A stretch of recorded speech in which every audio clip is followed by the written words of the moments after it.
以前咧，我喺啲大型連鎖品牌快餐店咧做咗幾年之後，都食咗好多，咁所以想成立一個品牌係咧，研製有健康元素嘅飲品同食物啦，就算健康嘅食物都可以做到好好味，有食住素嘅概念啦，咁就希望一啲注重健康飲食嘅人群女士們可以多啲留意我呢個品牌。咁我要推介我店嘅高蛋白豆腐奶昔同高蛋白窩夫三文治，都係我店嘅特色食物，加入咗蛋白粉嘅元素，做到增肌減脂嘅效果。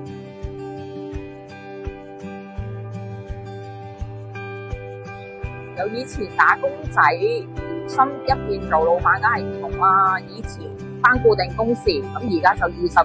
時，所有事務都關自己事，要當成第二個生命咁看待喎，睇嘅視野都已經唔一樣啦，再唔係以前打工仔做嘅固定模式。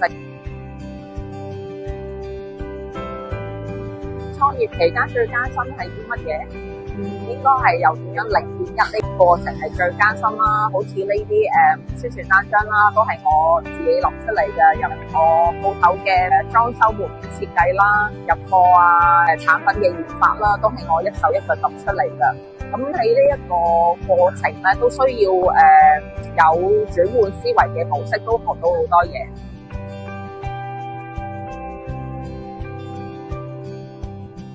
我嚟緊嘅短期目標咧，就希望係呢個尖沙咀區嘅注重健康飲食嘅女士們，可以多啲嚟支持我呢間新好嘅店鋪啦，同埋可以長期嘅目標就可以拓展到家傳戶曉嘅品牌，希望藉此推廣多啲注重健康飲食嘅人士。